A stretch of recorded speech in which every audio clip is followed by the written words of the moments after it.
Bueno, ante todo, muy buenos días. En esta oportunidad voy a hablar sobre la teoría contista. ¿La escuela contista o cincuentista?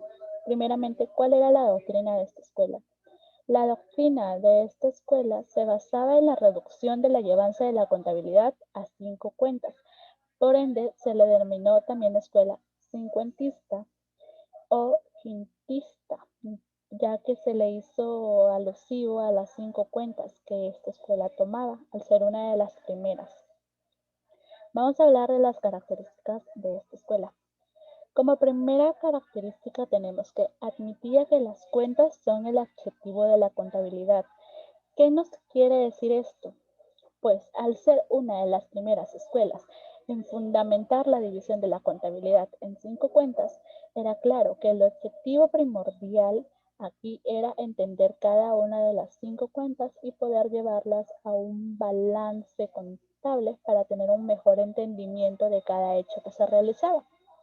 Como segunda característica tenemos que se basa en el desarrollo de la partida doble. La partida doble nos habla que para una contabilidad se tienen que tener 2 cuentas. En este caso, sería en el deber y en el haber, ya que si algo entra, algo tiene que salir, tiene que estar parcialmente equilibrado. Como tercera característica, nos dice que nombra la contabilidad como la ciencia de las cuentas en la que se crean las reglas que rigen los movimientos de estos. Como anteriormente lo decía, se suponía que las cuentas eran el punto clave de esta escuela. Por ende, se crearon ciertas normas para poder llevar las ciertas cuentas. Por ejemplo, qué hechos se iban a establecer en tal cuenta, cuáles hechos iban a pertenecer a esas cuentas y en la manera en que se iba dando cada registro. Pero bueno, ¿quién fue el precursor de esta escuela? El gran precursor de esta escuela era Edmond de Granges. ¿Y quién era él? Bueno, él fue un gran teórico que consideró necesario sistematizar el diario mayor. ¿Y qué era el diario mayor? Que nosotros actualmente lo conocemos como el libro mayor. ¿Y cuál era este? Era el que registraba los hechos, pero según a la cuenta que pertenecen. Ya no se utilizaba anteriormente como era el registro de los hechos tal cual iban sucediendo, sino que aquí ya se iba estableciendo según la cuenta a la que pertenecían, al fin de simplificar las operaciones clasificándolos en 5 grupos, con las que se dio el origen a la idea cincuentista. Pero ¿cómo surge esta escuela? Pues surge en 1795 como consecuencia de la publicación de la obra de Edmond, cual era la tenaduría de libros simplificada, en la cual en esta obra se exponía los principios de esta escuela, en la cual se basa en la reducción de la contabilidad en 5 cuentas. Pero ahora sí, ¿cuáles serán estas 5 cuentas? Como aquí los tenemos, es caja, mercadería, efectos a cobrar, efectos a pagar, pérdidas y ganancias. ¿Pero qué serán estas cuentas? ¿Con qué se podría relacionar cada uno? Pues actualmente, en caja, muy bien conocemos que es el líquido, el dinero que tiene la empresa o en ese entonces que tenía la persona que realizaba ciertas transacciones. En las mercaderías iban a estar encargados de registrar y ordenar cada uno de lo que tenía la empresa, los bienes económicos o materiales que poseía. Como tercero tenemos los efectos a cobrar y cuarto los efectos a pagar.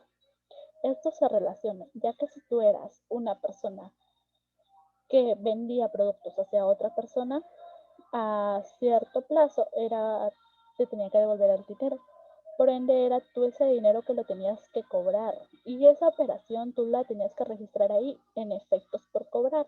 Y eso iba a ser un aumento en tu empresa, lo que vendríamos nosotros llamando como un aumento en el activo actualmente. Y los efectos por pagar era como que si tú era la persona que fueras a comprarle a otra persona, tenías que pagar el producto. Y si lo comprabas a plazo, ese dinero le iba a sumar a la otra persona y él tenía que registrarlo en los efectos a pagar. Las pérdidas y ganancias.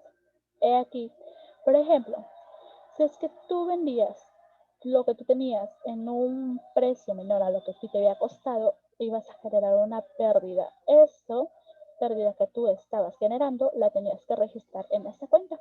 Es lo mismo que si tú vendías tu producto con un pequeño más costo, ibas a tener una ganancia que iba a generarte más efectivo a tu empresa. Aquí podemos clasificar las cinco primeras cuentas que nos decía Edmond de Granges. Continuando con la escuela contista, tenemos a las reglas de la teoría contista. ¿Qué nos decían estas reglas? Pues se basaban en tres, que eran las primordiales. Como regla número 1 tenemos, en todos los actos y contratos toman parte continua necesariamente dos personas. ¿Qué nos quiere decir esto? Uno que recibe o entrega y el otro que también va a entregar o recibir. Es lo que viene diciendo en un hecho económico, lo del acreedor y el deudor. Por ejemplo, si tú compras un producto a otra persona, tú le vas a tener que pagar. O sea, tú vas a ser el deudor en este caso. Y la otra persona vendría siendo tu acreedor. Caso contrario sería viceversa, si se invirtieran los papeles, tú vendrías a ser el acreedor y la persona que vendría a ser tu deudor al pagarte. Eso nos da origen a la regla número 2, que la cual nos dice que en cualquier operación administrativa el propietario puede ser deudor o acreedor dependiendo de las circunstancias, por lo que se abren al mismo tiempo tantas cuentas según sean las causas de su débito o de su crédito. ¿Qué nos quiere decir esto? Como lo venía mencionando antes, una persona tiene su empresa, él le compra a otra persona, o sea, a sus proveedores. Él tendría que pagarle a esas personas. Ahí él sería siendo un deudor porque va a tener que pagarlos. Entonces, eso lo va a tener que registrar como su pasivo, o sea, va a tener que registrarlo en cierta cuenta.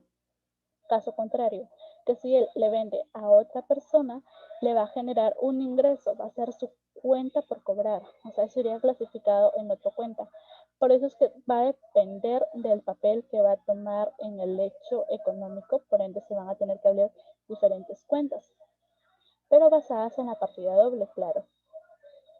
Esto nos da origen a la regla número 3, que nos dice, en cualquier operación administrativa, 1.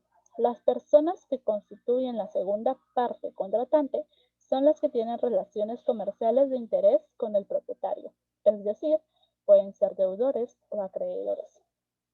¿Qué nos dice esto de la segunda parte contratante? Poniéndolo en el mismo ejemplo de que uno tenga su empresa. Tú vas a ser el acreedor y la otra persona va a tener que ser el deudor. Él sería la segunda parte contratante. ¿Cuál vendría a ser el interés que genera? Al tú venderle a la otra persona, el interés generado va a ser el de cobrar ese dinero, de poder recuperar. ¿Cuál va a ser el interés de la otra persona?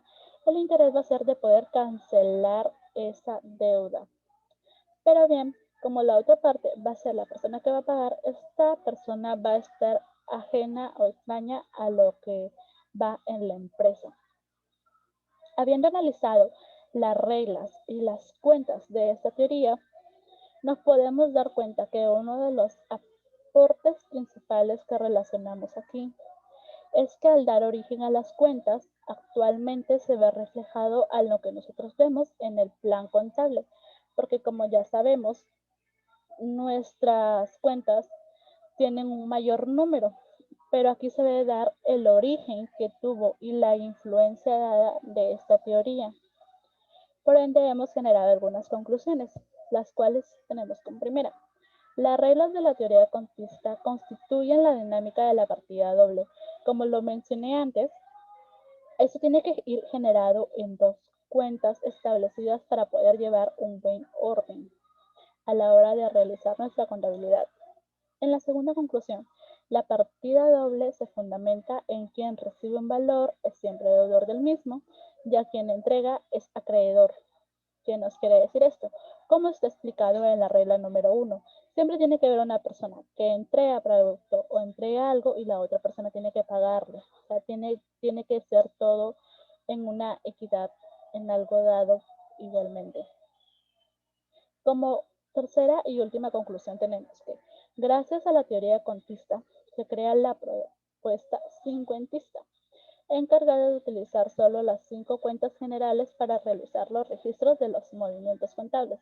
Como lo dije primordialmente, esta escuela nos dio el origen a las cuentas, porque fue la primera en utilizar y la primera clasificación que nos dio su precursor Edmond, a lo que podemos decir que él ha dado origen a esa cuenta, ya que analizándolo profundamente, no era posible llevar solo un registro con las 5 cuentas, porque actualmente tenemos más de 165, más y algo de cuentas en las cuentas contables que tenemos divididas en ciertos en los pasivos, activos, pero nos dio ese gran aporte de poder iniciar por ahí la clasificación de las cuentas. Eso sería lo primordial que nos aportó la teoría contista.